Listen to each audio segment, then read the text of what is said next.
Blog मंच प्रस्तुत करता है कितने पाकिस्तान, जो कि कमलेश्वर जी द्वारा रचित है।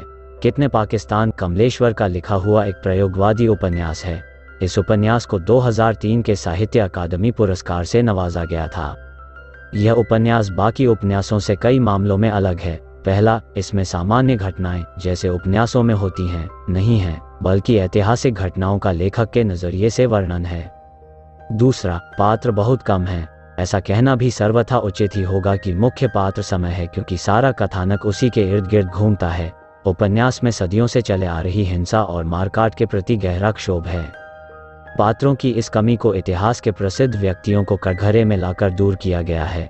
कमलेश्वर द्वारा रचित कितने पाकिस्तान कहानी का संचालन एक पात्र अदीब करता है। जैसा कि नाम से अंदाज़ा लगाया जा सकता है कि अदीब एक साहित्यकार या बुद्धिजीवी है जिसे अपनी जिम्मेदारियों का एहसास है और उसे लगता है कि अनेक वर्गों में जनता को बांटकर फ़ायदा उठाया जा रहा है। अदीब को लगता है कि ऐसे समय में लेखकों, पत्रकारों और अन्य बुद्धिजीवियों को कुछ करना पड़ेगा। अदीब अगर नायक है तो सलमा को नायिका कहा जा सकता है, लेकिन कथानक में उसे स्थान कम ही मिला है। सलमा के माध्यम से कमलेश्वर ने कृत्रिम सीमाओं को लेकर निराशा व्यक्त की है। अदीब और सलमा के वार्तालाप के माध्यम से लेखक ने समाज के नियमों में खुद को ढाल न पाने वाले लोगों की चिंता दिखाई है। कहानी में एक और पात्र है जिसे अर्दली के नाम से पुकारा गया है। यह एक मजबूत पात्र है जिसने जगह जगह पर लोगों के दोगलेपन को उजागर किया है। अगर उपन्यास का सार निकालने की कोशिश की जाए तो यही आएगा कि सदियों से चली आ रही विभाजन की परंपरा बंद हो और मनुष्य एक मनुष्य की तरह जीवित रह सके। धर्म के नाम पर, भगवान के नाम पर, जाति के नाम पर, विचारधारा के नाम पर, भाषा के नाम पर और वर्ण के नाम पर विभाजन अब बंद होने चाहिए। कमलेश्वर ने अपनी बात को पुख्ता तरीके से रखने के लिए समसामयिक घटनाओं का उल्लेख किया है, जैसे कोसोवो, पूर्वी तिमोर, सोमालिया, कश्मीर आदि जगहों पर हो रहे आंदोलन और प्रतिहिंसा। इसके मूल में जाने की लेखक ने कोशिश की है तो पाया है कि कहीं न कहीं किसी अन्य ताकत ने ये पहचान के संकट खड़े किए और फिर उसके बाद जब जनता विभाजित हो गई तो उसका फायदा उठाया, वरना कोई कारण नहीं है कि दो अलग पहचान के लोग साथ नहीं रह सकते। इतिहास जैसा हम जानते हैं और जैसा हमें पढ़ाया जाता है उसके प्रति भी कमलेश्वर ने अपनी राय दी है। मसलन अयोध्या जन्मभूमि और बाबरी मस्जिद के विवाद के पीछे जो कारण बताया जाता है और जो अब राजनीतिक हो गया है, उसको कमलेश्वर ने झूठ कहा है। मुगलकालीन कई अभिलेखों और पत्रों को उद्धृत करके यह बताने की कोशिश की गई है कि बाबरी मस्जिद की प्रचलित कहानी सही नहीं है।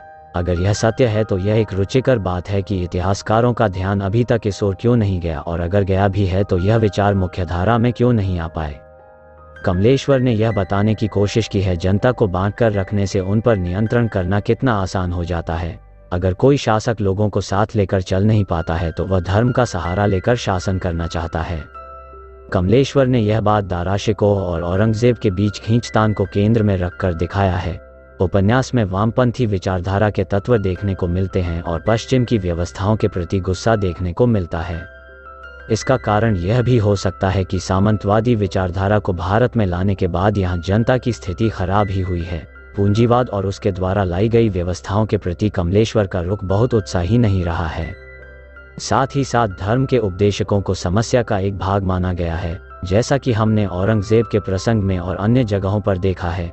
इस उपन्यास में एक संदेश है जिसे लोग आत्मसात करने में कहां तक सफल रहेंगे यह तो नहीं कहा जा सकता है, लेकिन इतिहास से सीखने को काफ़ी कुछ है यह दिखता है। जैसा कि पुस्तक की भूमिका में कमलेश्वर ने ख्याति प्राप्त लेखकों की प्रतिक्रियाओं का हवाला देते हुए लिखा है कि इसे उपन्यास के एक प्रचलित ढांचे में देखने में बहुत दिक्कत हुई। लेकिन प्रयोगवाद की यही तो एक पहचान होती है कि एक प्रयोग पहचानी जा चुकी परंपराओं से भिन्न होता है।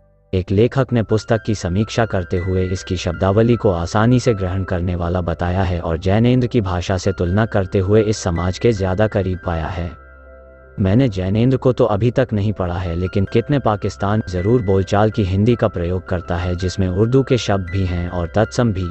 जो भी भाषा अपने विचारों को व्यक्त कर जाए वही उचित होती है। धन्यवाद। अगर आपको यह वीडियो पसंद आए तो हमारे चैनल को सब्सक्राइब करना न भूलें।